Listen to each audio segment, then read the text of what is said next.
જય શ્રી કૃષ્ણ. આજના પવિત્ર દિવસે આજનો દિવસ છે ગુરુ પૂર્ણિમા.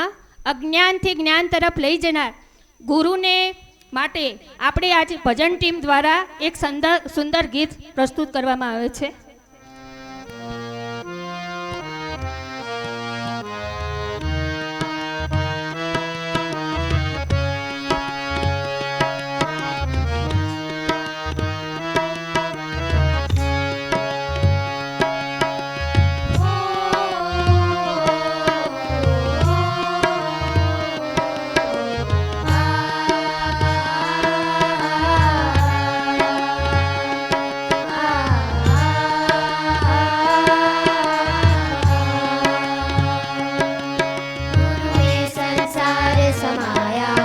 उनका है आशीष पाया, प्रभु ने खुद से भी ऊंचा गुरु का है स्थान बताया. ये गुरुवर तो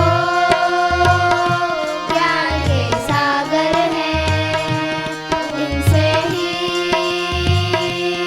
जन्नत है. ये गुरुवर तो ज्ञान के सागर है, इनसे ही जन्नत है.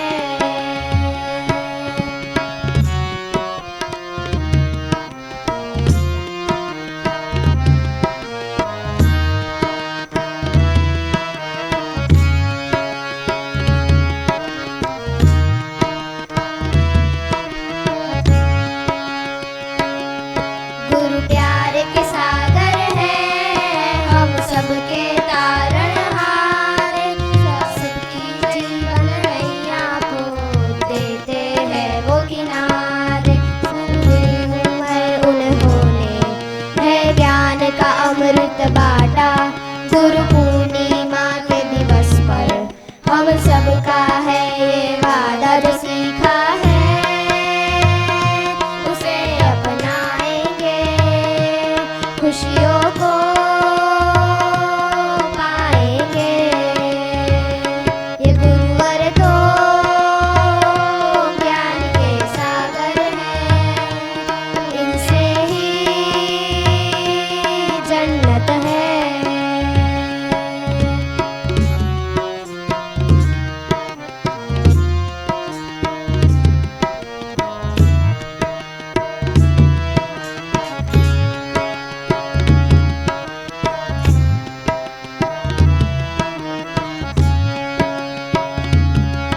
हम सबके हर घर में खुशियों का समा है छाया, गुरु पूर्णिमा उत्सव में आज आनंद है आया. हम सबका जीवन धन्य है, गुरुवर से नाता जोड़ा, गुरु पूर्णिमा के दिवस पर हम सबका है ये वादा. जो सीखा है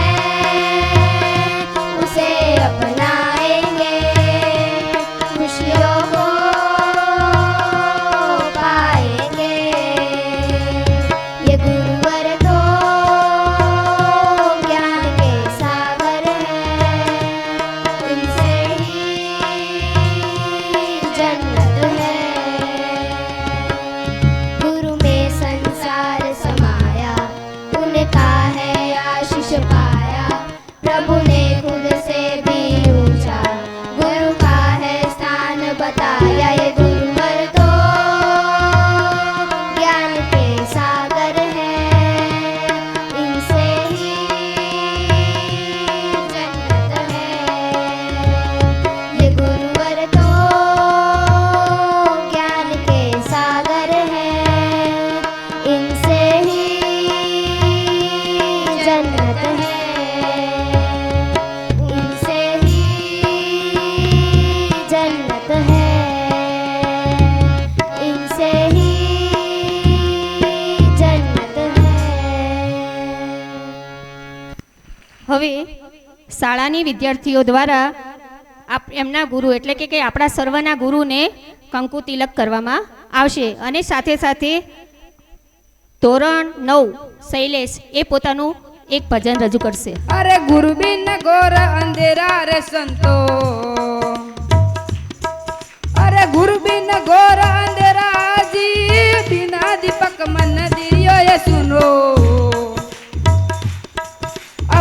नहीं रे वस्तु का बेरा हो जी हाँ जी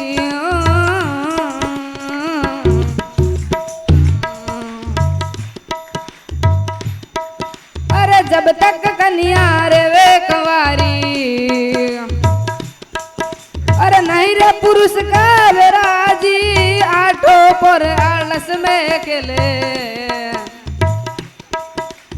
अब खेल खेल गणराजी बिना दीपक मंदिरियो ये सुनो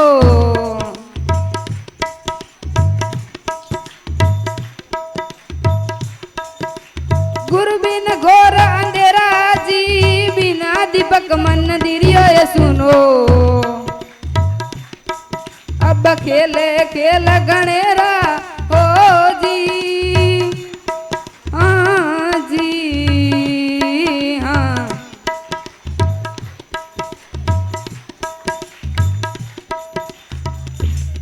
स्पीड कर स्पीड मर गरी ना भी बसेरे किस्तूरी मर गरी ना भी बसेरे किस्तूरी नहीं रे मिर्गे को बेरा जी रे नहीं रे बदलो बेरा जी रानी रे वनीर में फिरे रे भटक तो रानी रे वनीर में फिरे भटक तो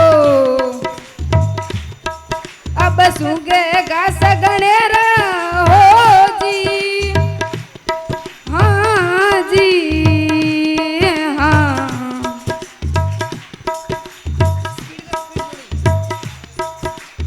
अरे जब तक गरे वेरे पत्थर में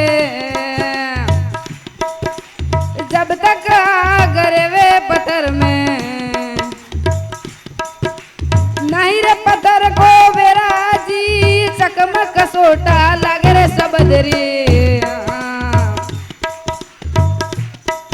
अब फेंके आग चपेरा हो जी हाँ जी हाँ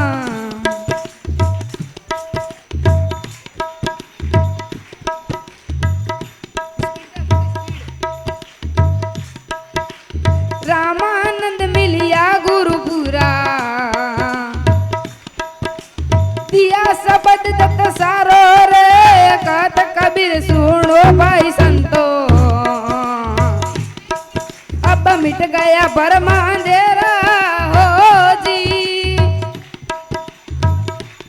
हाँ जी हाँ अरे गुरु बिन घोर अंधेरा रे संतो गुरु बिन घोर अंधेरा जी बिना दीपक मंदिरियो ये सुनो अब देखे देख देखेरा हो जी हाँ जी हाँ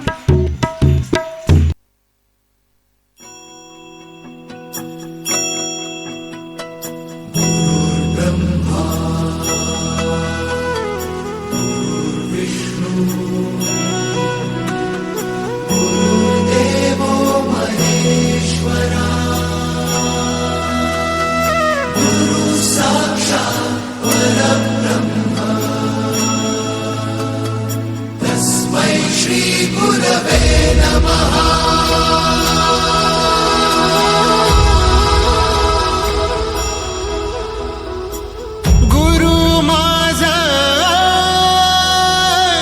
गणागोत गुरु हीच माऊली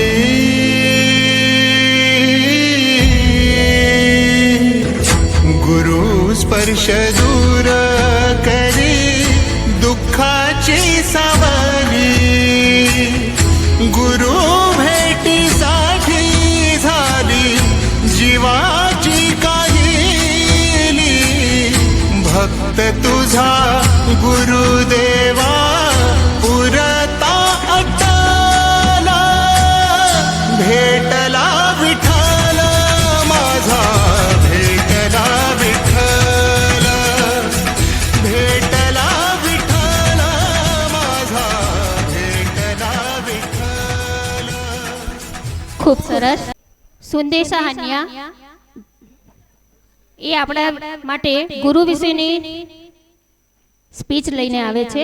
સુંદેશા હાન્યા. જય શ્રી કૃષ્ણ. અજ્ઞાનીને જ્ઞાની કરનાર, અવગુણોને દૂર કરનાર, અંધકારને પ્રકાશિત કરનાર એવા ભગવાન રૂપી ગુરુઓને આ ગુરુ પૂર્ણિમાના દિવસ ઉપર ખૂબ ખૂબ શુભેચ્છાઓ. માનનીય આચાર્યશ્રી, આદરણીય શિક્ષકગણ તેમજ મારા વહાલા ભાઈઓ અને બહેનોને મારા વંદન. સૌથી પહેલાં ગુરુ પૂર્ણિમાના આ શુભ અવસર પર વિશ્વના બધા જ શિક્ષકગણો અને ગુરુજનોને મારા સત નમન. આજે ગુરુ પૂર્ણિમાના દિવસે આપણે આપણા ગુરુઓને માન સન્માન આપીએ છીએ અને આ દિવસની ઉજવણી કરીએ છીએ. ગુરુ પૂર્ણિમા દર વર્ષે અષાઢ મહિનાના પૂનમના દિવસે ઉજવવામાં આવે છે. આ પૂનમને વ્યાસ પૂર્ણિમા પણ કહેવામાં આવે છે, કેમ કે આ દિવસે આદિગુરુ વ્યાસજીનો પણ જન્મ થયો હતો. ગુરુ એટલે અજ્ઞાનરૂપી અંધકારમાંથી જ્ઞાનરૂપી પ્રકાશ તરફ લઈ જનારા. આપણા સૌથી પ્રથમ ગુરુ માતા પિતા છે. માતા પિતાને સર્વોપરી કહેવામાં આવ્યા છે. આપણનું ભાવિ જીવન ગુરુઓ દ્વારા જ મળે છે. આપણા જીવનનું નિર્માણ ગુરુઓ દ્વારા જ થયું છે. ગુરુ શિષ્યનો સંબંધ એક સેતુ સમાન હોય છે. ગુરુઓની કૃપાથી શિષ્યના ધ્યેયનો માર્ગ આસાન થાય છે.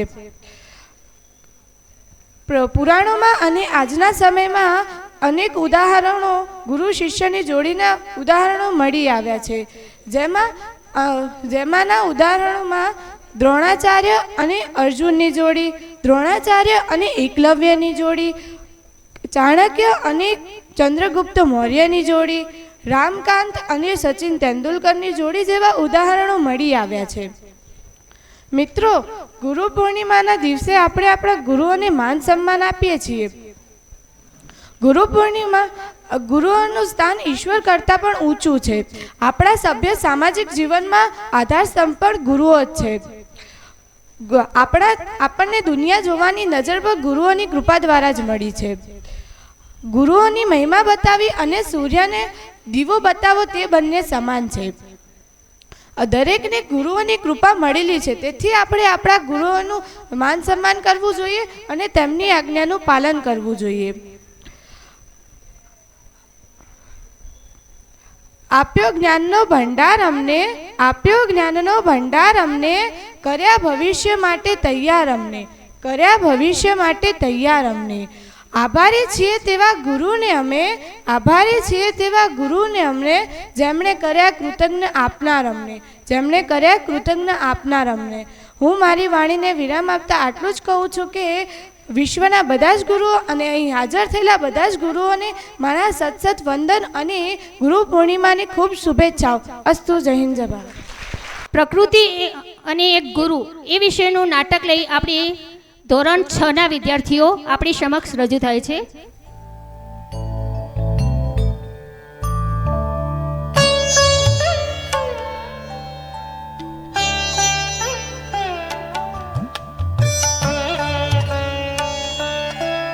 ગુરુર બ્રહ્મા ગુરુર વિષ્ણુ ગુરુર દેવો મહેશ્વર ગુરુ સાક્ષાત પરબ્રહ્મ તસ્મૈ શ્રી ગુરવે નમઃ.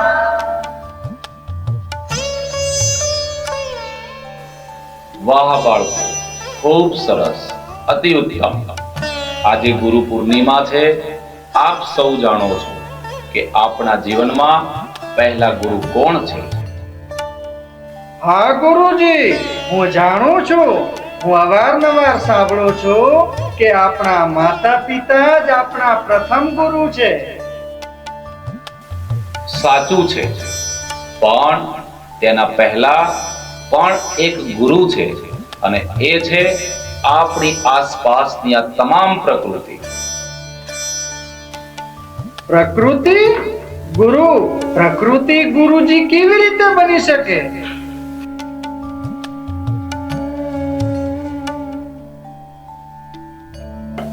ઊંચું વૃક્ષ હું બોલતો નથી, પણ ઓક્સિજન, છાયો અને ફળ આપું છું. મારાથી તમે શીખો બધાની નિસ્વાર્થ સેવા કરવી.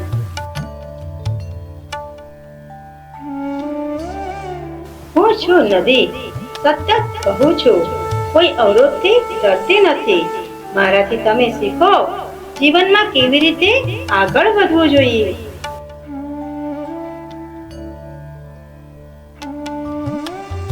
હું છું પંખી, હું આકાશમાં ઉડું છું, પણ ભૂલી નથી જમી. મારાથી તમે શીખો સપના ઊંચા રાખવા અને નમ્રતા પણ જાળવી રાખવી. બચ્ચાઓ, જો પ્રકૃતિ આપણને કેટલું બધું શીખવે છે. સહનશીલતા, પ્રેમ, સંતુલન અને નિસ્વાર્થ સેવા.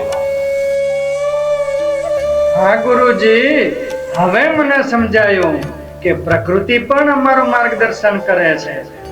હું આજે પ્રતિજ્ઞા લઉં છું કે હું હંમેશા પ્રકૃતિનું રક્ષણ કરીશ. પ્રકૃતિને સલામ. પ્રકૃતિ પ્રથમ ગુરુ છે. તો આવો આપણે સાથે મળી પ્રકૃતિનું સન્માન કરીએ અને તેનું રક્ષણ કરીએ. આજથી હંમેશા આપણે બધા પ્રતિજ્ઞા લઈએ કે પ્રકૃતિને કોઈ પણ રીતે નુકસાન પહોંચાડીશું નહીં. પટેલ ઝાંસી અને જેન્સી બંને પોતાનું વક્તૃત્વ રજૂ કરશે. કેમ છે ઝાંસી, તને ખબર છે આજે શું છે? ના, મને નથી ખબર. આજે શું છે? અરે આજે ગુરુ પૂર્ણિમા છે. અચ્છા, હા, એટલે આજે અંજલ સ્કૂલમાં બહુ મોટો કાર્યક્રમ પણ છે. સમય તે એવી વસ્તુ છે કે તમે તેને જેટલો પકડવાનો પ્રયત્ન કરશો તેટલું જ તમારાથી દૂર ભાગશે. સમય અને ગુરુ બંને એક જેવા હોય છે, પરંતુ ફરક બસ એટલો હોય છે કે ગુરુ શીખવાડીને પરીક્ષા લે છે, જ્યારે સમય પરીક્ષા લઈને શીખવાડે છે. મારા માટે પહેલા ગુરુ તે મારા માતા પિતા અને બીજા ગુરુ તે મારા ગુરુ. માતા પિતા આપણને જીવન આપે છે, ગુરુ તે જીવનને જીવતા શીખવાડે છે. ગુરુ પૂર્ણિમા અષાઢ સુદ પૂનમના દિવસે આવે છે. અષાઢ સુદ પૂનમ એટલે વ્યાસ પૂજાનો દિવસ, અને વ્યાસ પૂજાના પવિત્ર અવસરે સંસ્કૃતિના ઘડવૈયાનું પૂજન કરવામાં આવે છે. પણ આજના બાળકોને તો લાગે છે મારા પાસે તો ગૂગલ છે, મારે શિક્ષકની શું જરૂર. પણ જ્યારે અર્જુનના ગુરુ કૃષ્ણ હતા, એકલવ્યના ગુરુ દ્રોણાચાર્ય હતા અને રામ ભગવાનના ગુરુ વશિષ્ઠ હતા. ગુરુ એટલે માત્ર શાળામાં ભણાવતા શિક્ષકો જ નહીં, પણ જે પણ વ્યક્તિ આપણને સાચી શિક્ષા આપે અને અંધકારમાંથી પ્રકાશ તરફ દોરી જાય તે દરેક આપણા ગુરુ છે, પછી તે આપણાથી નાના હોય કે મોટા હોય. આપણે ગુરુઓનું આ દિવસે પૂજન કરીએ છીએ. ગુરુ તે આપણને જ્ઞાન આપે છે, શિસ્ત શીખવે છે, તે સંસ્કારનું સિંચન કરે છે. જેમ ઝવેરી હીરાને ઘસીને તેને ચળકતો કરે છે, તેમજ ગુરુ બાળકને ઘસીને તેનું ભવિષ્ય ઉજળું કરે છે. સોટીથી જે માર પડ્યો હતો તેનું પરિણામ આજે દેખાય છે. અજ્ઞાનીને જ્ઞાની કરનાર ગુરુ કહેવાય છે. ગુરુનો મહિમા અપરંપાર હોય છે. ખુલ્લા આકાશમાં સૂર્યનું અજવાળું એટલે ગુરુ, અંધારી રાતોમાં દીવાનો પ્રકાશ એટલે ગુરુ. મળે છે ડગલે ને પગલે હજારો આ દુનિયામાં, પણ નિસ્વાર્થ ભાવે સિંચન કરે એટલે ગુરુ. વિચારો લાગણી ભાવનાઓ સાથે સિંચન એટલે ગુરુ. મારો બાળક જેટલો છે તેનાથી ઊંચો જાય તે માટે તે એવું વિચારનાર માણસ એટલે ગુરુ. ગુરુના ઉપકારોથી જેનું હૃદય ભરાઈ આવ્યું હોય એવા કોઈ કૃતજ્ઞ માનવે ગાયું હશે કે ગુરુર બ્રહ્મા ગુરુર વિષ્ણુ ગુરુર દેવો મહેશ્વર सर्वेश्वरा गुरुर्साक्षात् परब्रह्म तस्मै श्री गुरुवे नमः અસ્તુ. બધા જ ગુરુઓને મારા નતમસ્તક વંદન. હવે અહીંયા આશીષ વચન આપવા માટે હું યોગેશ સરને વિનંતી કરીશ કે અહીંયા સ્ટેજ ઉપર આપી અને આશીર્વચન આપશે. સૌથી પહેલા તમને ખૂબ સુંદર જ્ઞાનરૂપી પ્રકાશ પાથનાર તમામ ગુરુઓને મારા સત નમન, તેમજ વિદ્યાર્થીઓને પણ મારા સત નમન. આજનો સુંદર અવસર અને સુંદર દિવસ એટલે કે ગુરુ પૂર્ણિમા. આપણે ગુરુ પૂર્ણિમાના દિવસે માતા પિતાને ગુરુ માનીએ છીએ. તમને જે શિક્ષક ભણાવે તેને ગુરુ આપણે કહીએ છીએ. પરંતુ સાચા અર્થમાં ગુરુ એટલે કોણ? તો ગુરુ એટલે આપણને જીવનમાં સાચું જ્ઞાન પીરસે, સાચો રસ્તો બતાવે, એ એટલે આપણો ગુરુ. પછી એ મિત્ર પણ હોઈ શકે અને કોઈ પણ વ્યક્તિ હોઈ શકે. જેમ તમે સુંદર મજાની નાટિકા જોઈ પ્રકૃતિ, તો પ્રકૃતિ પણ આપણા ગુરુ છે. કારણ કે ખૂબ સુંદર મજાનો ઓક્સિજન આપણને આપે છે. સરસ મજાનું જે પવન છે એ આપે છે, સરસ મજાનો તડકો આપે છે. તો આ બધી એટલે પ્રકૃતિ. એવું નહીં કે પ્રકૃતિ એટલે વૃક્ષો. તો પ્રકૃતિ પ્રત્યે પણ કૃતજ્ઞતા આપણને વ્યક્ત કરવાની ઈચ્છા થાય. તો ગુરુ પૂર્ણિમાના દિવસે આપણે આને ખાસ યાદ કરીએ અને એના પ્રત્યે કૃતજ્ઞતા ખાલી શબ્દોથી નહીં, પરંતુ એનું જતન કરીને, એની સાચવણી કરીને સાચા અર્થમાં કૃતજ્ઞતા વ્યક્ત કરશું. આપણે જે ઘરમાં આપણો ઉછેર થતો હોય એવા માતા પિતા હંમેશા આપણું ભલું ઈચ્છતા હોય, તો એ માતા પિતાને પણ આજે ખાસ યાદ કરીને એમને પણ વંદન કરીએ. જેની પાસેથી તમારે જ્ઞાન મેળવવાનું છે વિષયરૂપી, અને જીવનમાં કેવી રીતે તમે આગળ વધો, ડગલે ને પગલે તમારી ચિંતા કરતા અહીં ઉપસ્થિત તમામ ગુરુજી પ્રત્યે પણ આપણે કૃતજ્ઞતા વ્યક્ત કરશું. તો ગુરુ પ્રત્યે કૃતજ્ઞતા મારે વ્યક્ત કરવી છે, તો કેવી રીતે કૃતજ્ઞતા વ્યક્ત થાય? શબ્દોથી વ્યક્ત થશે? તો ગુરુ પ્રત્યે જો કૃતજ્ઞતા મારે વ્યક્ત કરવી હોય તો ગુરુ આપણને જે દર્શનનું સિંચન કરે છે એ પથ ઉપર મારે ચાલવું પડે. જેમ અહીંયાથી કહેવામાં આવે ભાઈ વાતો નહીં, તેમ છતાં વાતો કરવામાં આવે, તો એ કૃતજ્ઞતા નથી, એ ઉલ્લંઘન છે. મતલબ આપણે આપણા કાન બંધ કરીને બેઠા છીએ, આપણને કંઈ સાંભળવાની મજા આવતી નથી, એવું આપણે નિશ્ચિત કરી લીધું છે. તો જે વિદ્યાર્થીઓ આવું નિશ્ચિત કરી લે છે, જેનું ધ્યાન જ નથી, એ ક્યારેય કૃતજ્ઞતા વ્યક્ત ન કરી શકે. તો કૃતજ્ઞતા વ્યક્ત કરવા માટે સૌથી પહેલા મારું લિસનિંગ પાવરફુલ હોવું જોઈએ. શું કહેવામાં આવે છે? વર્ગખંડમાં શિક્ષક સરસ મજાનું ભણાવતા હોય, તેમ છતાં આપણને વિષયમાં ખબર નથી પડતી, કારણ કે તમે શારીરિક રીતે ક્લાસરૂમમાં હાજર છો. લિસનિંગ તમારું શૂન્ય છે, 0, એટલે તમને ખબર નથી પડતી. આપણું લિસનિંગ શૂન્ય છે, એનો મતલબ તમને જે ગુરુ ભણાવે છે એ ગુરુ પાસેથી તમારે જ્ઞાન લેવું જ નથી, એવું તમે દર્શાવી રહ્યા છો. એટલે આપણને ત્યાં યાદ નથી રહેતું, નથી મજા આવતી, વિષય તકલીફ પડે છે. આ બધા બાના પછી અંદરથી નીકળે. એ બધા દુર્ગુણો છે આપણા ન શીખવાના. તો શીખવા માટે હંમેશા શિક્ષક પણ જિજ્ઞાસુ છે અને વિદ્યાર્થી પણ જિજ્ઞાસુ. કોઈએ કહ્યું છે કે શિક્ષક એ આજીવન વિદ્યાર્થી છે. તો શિક્ષક પણ રોજ નવું શીખે છે. હું પણ રોજ નવું શીખું છું તમારામાંથી, તમે પણ કોઈનામાંથી નવું શીખો છો. તો શીખવા માટે તો ઘણું બધું છે, પણ એના માટે સૌથી પહેલા શું જોઈએ? જિજ્ઞાસા. જિજ્ઞાસા ઊભી થયા પછી મારી સાંભળવાની ક્ષમતા બનાવવી પડે. આ ક્ષમતા બધામાં નથી, એના કારણે અલગ અલગ માર્ક્સ આવે છે. એ ક્ષમતા જાતે કેળવવાની છે, અને ક્ષમતા કેળવ્યા પછી એને પ્રમાણિત કરવાની છે, જે તમે પરીક્ષા આપીને પ્રમાણિત કરો છો.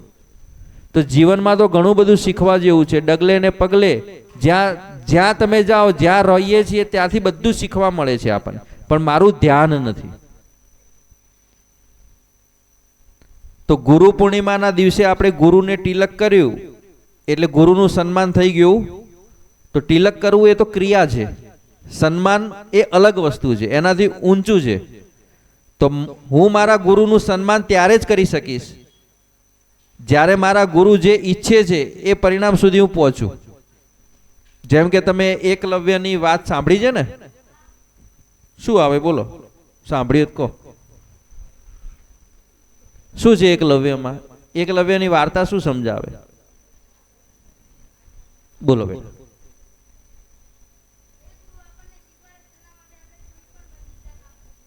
હા જુઓ, હવે ચિત્રની ભાષામાં બલિદાન વાત આવે કે ભાઈ એને અંગૂઠો આપી દીધો તો, એવું છે ને? એવું છે ને કંઈક? તો તમને એમ લાગે એવા કેવા ગુરુ અંગૂઠો માગી લીધો? થાય છે એવું? પણ એ ચિત્ર છે. જુઓ, મને ખબર નહીં ગુરુએ ખરેખર અંગૂઠો માગ્યો તો કે નહીં, કોઈએ કહ્યું છે મેં માન્યું, એટલે હજુ આપણે માન્યતા ઉપર જઈએ છીએ. સાચું પણ હોઈ શકે અથવા કંઈક અલગ વાત પણ હોઈ શકે, એનું વિશ્લેષણ અલગ પ્રકારે થયેલું છે. તો એકલવ્યમાંથી તમે અંગૂઠો લઈ લીધો એટલું જ જોયું, પણ તમે જોયું ને કે એકલવ્યની એકાગ્રતા અને જે જિજ્ઞાસા કેટલી મોટી હતી. આપણે એ જોવાનું છે, અંગૂઠા તરફ ધ્યાન નથી લઈ જવાનું. તો એકલવ્ય જેને ગુરુ માન્યા હતા એના જ ગુરુનું પૂતળું બનાવીને એ જ્ઞાન જાતે મેળવે છે. જ્ઞાન જાતે મેળવ્યા પછી એનામાં 1% પણ અભિમાન નથી કે હું જાતે શીખ્યો. એવું જ કહે છે કે તમારા લીધે શીખ્યો. એટલે બધું સમર્પણ ક્યાં આપ્યું એને? ગુરુને. એનામાં 1% જો રાખવો તો રાખી શકે, કારણ કે શીખ્યો તો જાતે જ. તેમ છતાં એને પોતાનામાં અભિમાન નથી લાવ્યો કે હું જાતે શીખ્યો, મારે કંઈ કોઈની જરૂર નથી. જેમ અહીંયા ગૂગલનું કીધું ને કે ગૂગલ આવ્યા પછી તમને એવું લાગે કે આપણે ક્યાં હવે શિક્ષકની જરૂર છે, હવે તો AI આવ્યું, ઘેર બેઠા બધું શીખવાડી દે. એ સમય એવું બી લાગે ભવિષ્યમાં કોઈની જરૂર નહીં પડે. જેટલું સંશોધન થાય એટલું તમને વ્યક્તિથી દૂર લઈ જાય. પણ યાદ રાખો કે એકલાનું ક્યારે અસ્તિત્વ શક્ય નથી. એટલે એકલવ્ય જે વિદ્યા મેળવી એનું સંપૂર્ણ સમર્પણ કોને આપ્યું? એને સંપૂર્ણ શ્રેય કોને આપ્યો? ગુરુને, કે તમારા લીધે જ હું શીખ્યો. તો આ છે કૃતજ્ઞતા. તો આપણે પણ ગુરુ પ્રત્યે કૃતજ્ઞતા વ્યક્ત કરવી છે. તો કેવી રીતે કરશું? તો ગુરુ તમને જે વર્ગખંડમાં જે તમારા સંસ્કારોનું અભ્યાસનું સિંચન કરવા માગે છે, કમસે કમ હું એ ધ્યાનથી સાંભળું અને એ પ્રમાણે કામ કરું. બસ આટલું તમારે કરવાનું છે, કંઈ વિશેષ કરવાનું નથી. એનો મતલબ એ નથી કે બધાએ 90% લાવવાના છે. ટકા તો ડિગ્રી છે, એનાથી વિશેષ શીખવાનું ઘણું બધું છે. એક સમય ટકા ઓછા આવશે ચાલશે, પરંતુ તમે કોઈ સામેવાળા વ્યક્તિ પ્રત્યે આદર નહીં રાખો, ભાવ નહીં રાખો, તો એ તમારી બધી ડિગ્રી પાણીમાં, કોઈ ડિગ્રી કામની નથી. તમારો મિત્ર પણ તમારો ગુરુ હોઈ શકે. જો તમને સાચા રસ્તે લઈ જાય અને તમને એક માર્ગદર્શન આપતો હોય કે ભાઈ આ રીતે ભણાય, આવું ન કરાય. માની લો કે કોઈ વિદ્યાર્થી સોપારી ખાતો હોય અને બીજો મિત્ર એમ કે આ ન ખવાય, તો સમજે એ તમારો સાચો ગુરુ છે, ભાઈ તમારું હિત ઈચ્છે છે, ન ખવાય. તેમ છતાં તમે એમ કહો આ તો ખવાય, તું એ ખા.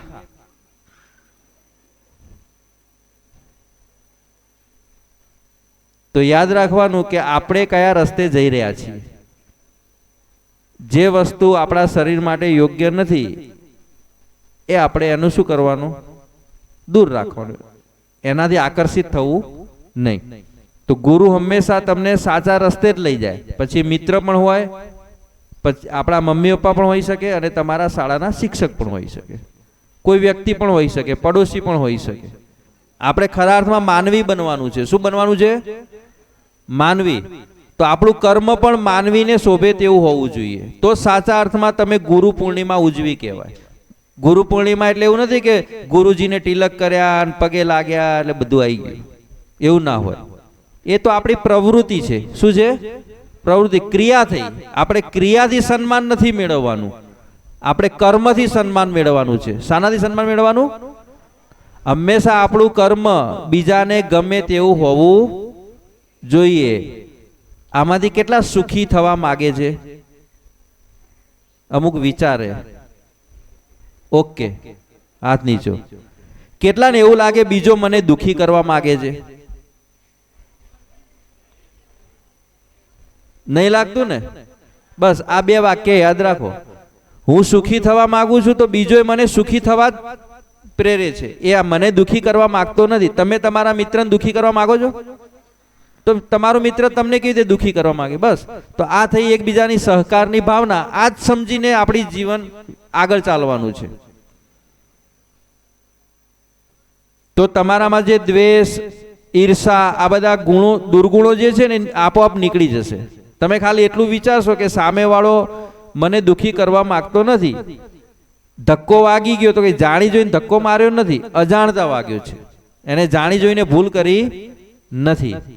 તો આટલી વસ્તુ તમારામાં જ્યારે સ્થાપિત થશે, જ્યારે તમને સમજાશે ને ત્યારે એટલી વાર તમને ગુરુનો મહિમા સમજાશે. ગુરુ શું છે ત્યારે તમને એનું મહત્વ સમજાવશે.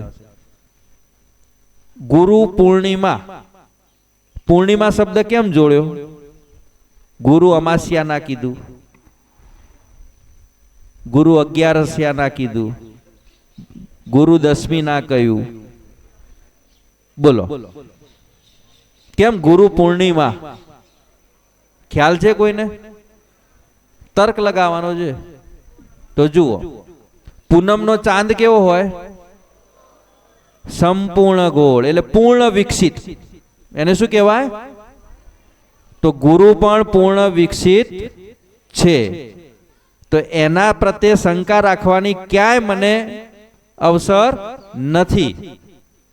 જેમ ગુરુનો ચંદ્ર પૂર્ણ છે, આખે આખો ગોળ છે, ક્યાંય પણ જગ્યા એટલે અવકાશ નથી, એમ મને જે ગુરુ જ્ઞાન આપે છે એ પૂર્ણ વિકસિત છે. એટલે મારે પણ શીખવામાં ક્યાંય શંકા રાખવાની નથી. તો જ તમને સંપૂર્ણ ચંદ્ર પ્રકાશિત દેખાશે, તો જ ગુરુ તમને જે શીખવાડે છે તમારામાં પૂર્ણ સ્થાપિત થશે. જો તમે ક્યાંય પણ શંકા રાખી છે એનો મતલબ ગેપ ગુરુમાં નથી, ગેપ મારામાં છે. જોવાનો દ્રષ્ટિકોણ અલગ છે.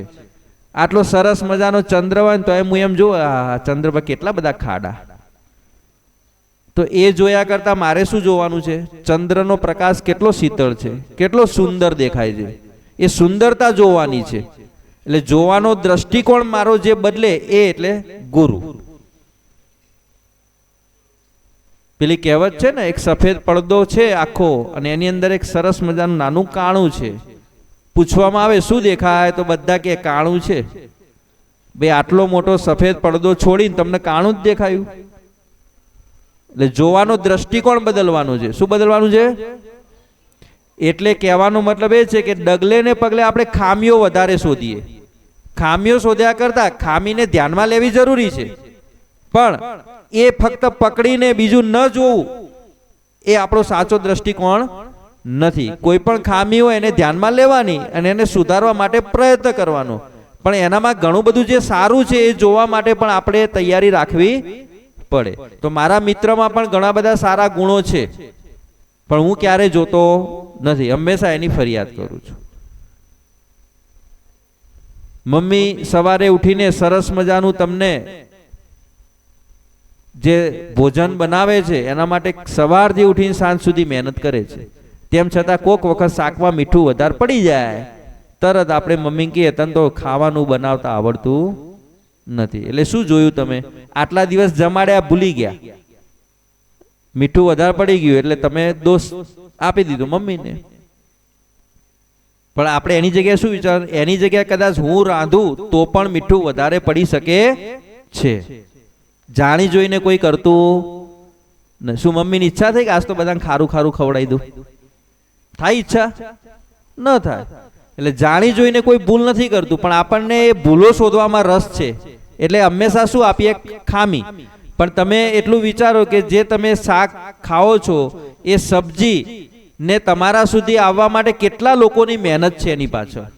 અને સહેજ મીઠું વધારે પડે ને તમે અનાદાર કરી દો એનો, નથી ખાવું આજે એમ કહીને થાળી દૂર કરી દો, એ કેટલું અયોગ્ય છે. તો પછી આપણે કૃતજ્ઞતા કેવી રીતે વ્યક્ત કરશું? જે સબ્જી જે ખેડૂતે ઉગાડી, જે જમીને એને પોષણ આપ્યું, જે ઓક્સિજન કાર્બન ડાયોક્સાઇડ જે જોઈતો તો એ કુદરતે એને આપ્યું, આ બધાનો ફાળો છે.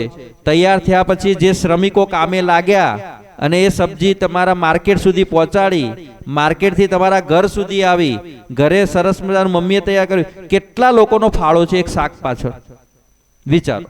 અને આપણે એક નાની ભૂલમાં આપણે શું કરીએ? નથી ખાવું. ચલવી લેવાની જે ગુણ છે ને એ હોવો જોઈએ. એના પાછળ વિચારવાનું, ભાઈ પડી ગયું છે કઈ વાંધો નહીં, ચલો આજે આ ખાઈ લેવાનું. થાળીને ઠોકર ન મારવી ક્યારે, અન્નનો અનાદાર ક્યારે ન કરો, કારણ કે એના પાછળ ઘણા બધા લોકોનો શ્રમ છે. તો એ સાચા અર્થમાં ગુરુ પૂર્ણિમા ઉજવી કહેવાય. એને સમજવાનું એનું મહત્વ કેટલું છે. આજે તમે નાસ્તો લઈને આવો, જે નાસ્તો આપણે ખાઈએ છીએ એની પાછળ પણ કેટલા લોકોની મહેનત છે, વિચારો. છે ને? તો એના પ્રત્યે કૃતજ્ઞતા વ્યક્ત કરો. કોઈ પણ વસ્તુ બગાડતા પહેલા આપણે વિચારવાનું. આમાંથી તમને સરસ વાત કરી દઉં, 4-5 મિનિટ લઈશ, વધારે નહીં લઉં. કેટલા જણા વૃક્ષો કાપે છે? કેટલા વૃક્ષો કાપે આમાંથી? અમુકના ક્લાસમાં મેં વાત કરી છે એટલે અમને ખબર છે. બધાએ વૃક્ષો કાપ્યા છે? ઓકે, હાથ નીચો. આપણે બધાએ, તમે, મેં, અહીંયા બેઠેલા બધા શિક્ષકોએ વૃક્ષો કાપ્યા છે બેઠા બેઠા. કેવી રીતે? બિનજરૂરી કાગળ ફાડીએ છીએ એટલે સમજી લેવાનું કાગળ શેમાંથી બને છે. તો વૃક્ષને કુહાડી મારવાની જરૂર નથી. અહીંયા બેઠા બેઠા તમે વૃક્ષો કાપી રહ્યા છો, તો એ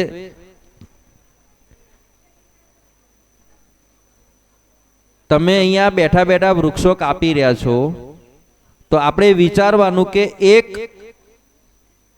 કાગળ બનાવવા માટે કેટલી બધી એનર્જી વપરાય છે એની પાછળ. વૃક્ષ વપરાય, પાણી આવે, ઇલેક્ટ્રિસિટી આવે, કેટલું બધું આવે ત્યારે કાગળ તમારા સુધી આવે.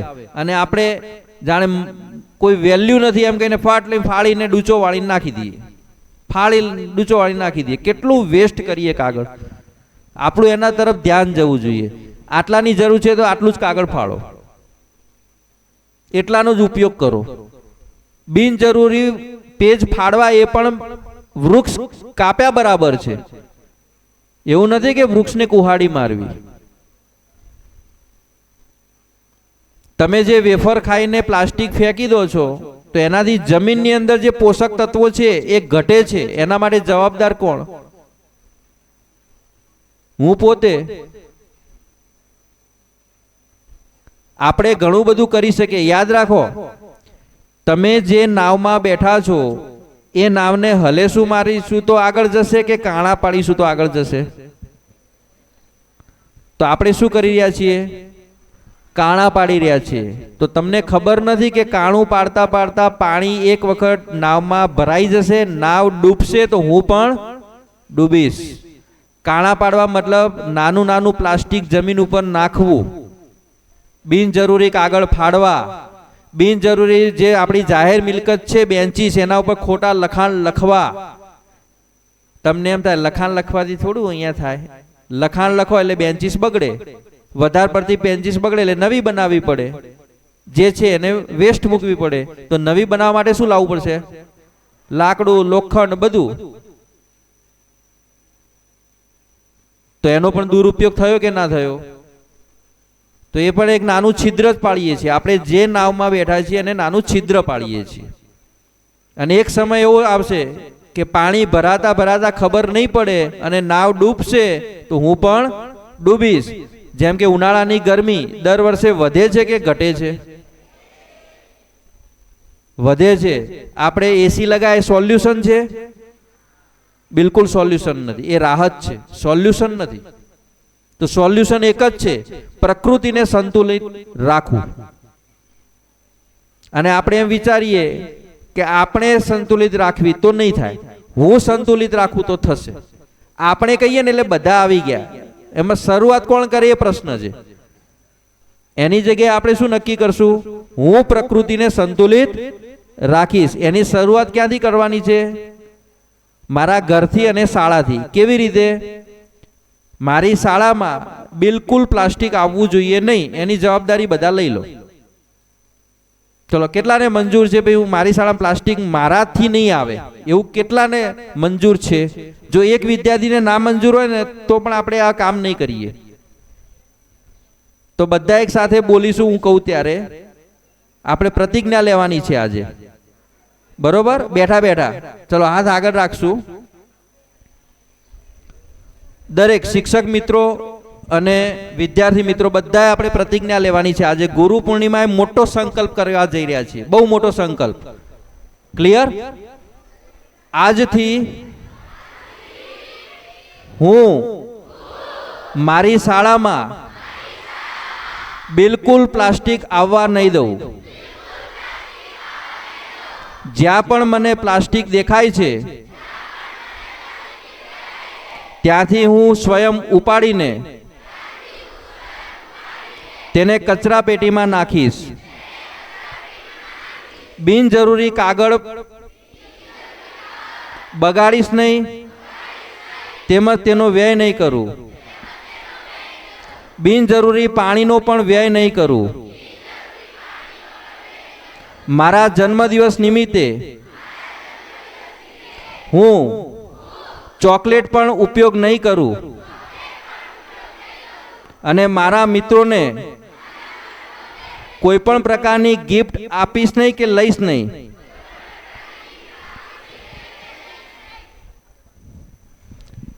ઓકે? આપણે જન્મદિવસ નિમિત્તે ચોકલેટ પણ આપવાની, કારણ કે ચોકલેટમાં જે વેપર આવે શાનું આવે એટલે નથી આપવાની. ઓકે, અહીંયા ધ્યાન આપો. ગિફ્ટ આપીએ છીએ તો ગિફ્ટને આપણે પેકિંગ કરીએ છીએ, એમાં પણ શું વપરાય છે? ઓકે? આપણા શાળામાં આટલું આપણે આજે હું પ્રતિજ્ઞા લીધી છે. આપણે પ્રતિજ્ઞા નથી લીધી, જુઓ સ્વયં પ્રતિજ્ઞા લીધી છે. એમાં આપણે બધા આવી ગયા. ક્લિયર? એટલે આજથી નક્કી, જ્યાં જ્યાં તમને પ્લાસ્ટિક દેખાય ને લઈને ક્યાં નાખી દેવાનું? કચરા પેટીમાં. ઓકે? અને લાવવાનું તો બિલકુલ નહીં. ઓકે, અસ્તુ.